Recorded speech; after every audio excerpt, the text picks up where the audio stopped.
반갑습니다. 경매 채널 김도현입니다. 이번 분석 사건은 부산 동래구 낭린동에 있는 동래 우성아파트입니다. 사건 번호 2019타경 3188호 부산지방법원 본원 사건이고, 제가 이 사건을 분석해보는 이유는 두 번이나 유찰됐습니다.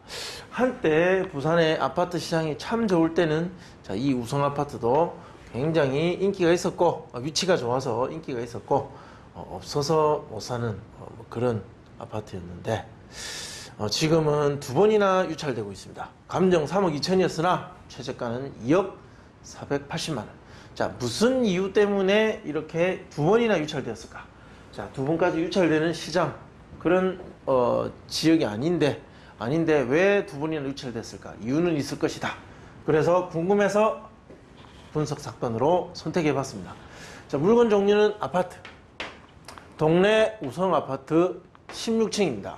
층수도 좋고 위치도 좋습니다. 한번 지도를 보시면, 물론 조금 건축된 지 시간은 오래됐지만, 그렇지만 주거 환경이 좋으니까 충분히 거래가 잘 될 법한데 두 번이나 유찰이 되었다. 제가 지금 선택하는 이 사건들을 보면 권리적으로 아주 복잡하거나 권리의 영향에 의해서 이렇게 가격이 하락되는 물건은 잘 선택하지 않습니다. 이유는 10분 만에 강의를 녹화를 마쳐야 되고, 유튜브 영상상 영상의 어떤 그 특성상 좀 짧게 해야 사람들이 보기 때문에, 또 그리고 불특정 다수를 상대로 강의하는 거기 때문에 개인 정보들이 구체적으로 언급되는 것은 할 수가 없습니다. 그런데 권리 분석이 집중되는 사건을 수업하려면 구체적 어떤 사례와 개인의 어떤 상황이 언급되지 않으면 수업이 잘 매끄럽게 되지 않겠죠. 그래서 제 수업 편의상 권리적 문제는 비교적 없는 물건을 일단 선택해서 이렇게 무료로 영상을 여러분들한테 보여드리고 있습니다. 그러다 보니까 권리적 영향이 아닌 다른 영향에 의한 이외 유찰일 가능성이 높은 물건이겠죠. 저는 지금 이제 이 자료를 만들었기 때문에 이유를 알고 있습니다. 특별한 그건 아닙니다. 제가 좀 이따 설명드리겠습니다. 사건 접수는 2019년 4월 5일이었습니다. 그러니까 2019년 4월에 감정된 것이 3억 2천이었다. 자, 그때 과연 이 정도 가격이 거래가 됐었던가를 보면 되겠죠. 소유자, 채무자는 다릅니다. 자, 소유자는 진 누구누구 외일맹이고, 채무자는 무슨 회사입니다. 즉 이렇게 볼 수 있겠죠. 소유자가 물건을 담보물로 제공했고, 물상 보증인이 되고, 채무자는 이 법인이 돈을 빌렸다. 그리고 이 채권자는 이 채무자가 돈을 갚지 않으니까 이 물건을 팔아서 내 채권을 만족하겠다 라고 해서 경매에 신청한 이런 사건이다 라고 볼 수 있습니다.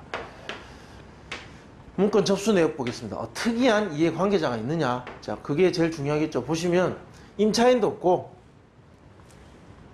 소유자 김 누구누구가 영수증 및 송달 장소 신고서 제출 이 정도, 소유자 김 누구누구 매각기일 공고 등본 제출, 채권자 D 누구누구 야간 특별 송달 신청, 송달이 잘 안 돼서 야간 특별 송달까지 갔구나. 여기 자 임차인이 있습니다. 자, 임차인이 있네요. 임차인 김 누구누구 권리신고 및 배당 요구서 신청. 자, 임차인에 대한 명확한 계약서가 제출돼 있고, 이 사람의 권리를 정확하게 확인할 수 있으니까, 자, 권리적으로는 분석할 수 있습니다. 자, 이것이 문제가 되냐 안 되냐를 판단해서 낙찰 받으면 됩니다.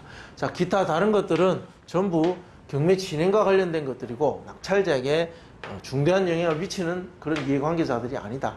자, 그러면 중요한 현황 조사 보고서, 자, 임차인 점유라고 명확하게 기재되어 있다. 임차인이 살고 있다는 것이죠. 현장에서 만난 누구누구에 의하면 보증금 1000에 차임 60만 원에 임대차 계약을 하고 점유하고 있다. 자, 임차인의 가족이 점유하고 있고, 그 세대가 한 계약이 보증금 1000에 60이었다라는 것. 권리 분석하면 되는 거죠.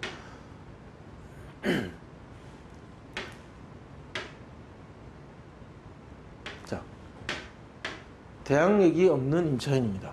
대항력이 없고, 그 사람의 권리 내용에 대해서는 제가 표기를 안 한 것 같은데, 전입 날짜를 제가 이 자료 만들 때 안 가져왔습니다. 자, 이 사람은 대항력은 없습니다.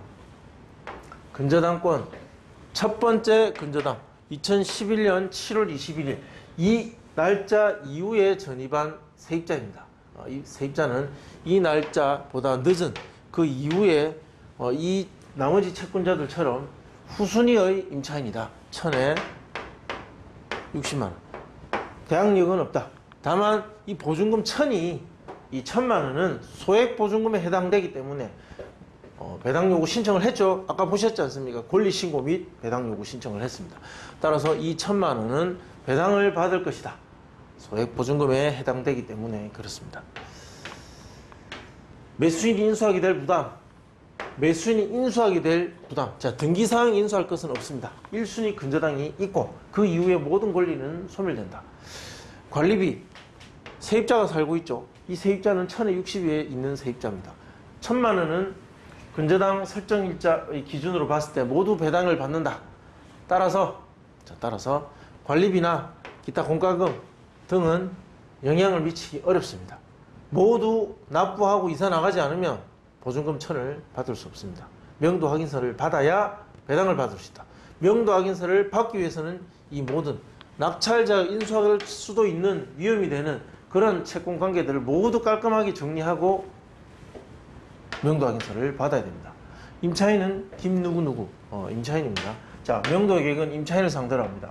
잔금 납부 약 1개월 뒤 배당을 하게 될 겁니다. 이때 보증금 1000만 원을 받으러 가야 되겠죠. 그때 명도 확인서를 가져가야 됩니다. 따라서 이사 협의를 할 때 명도 확인서 교부와 점유의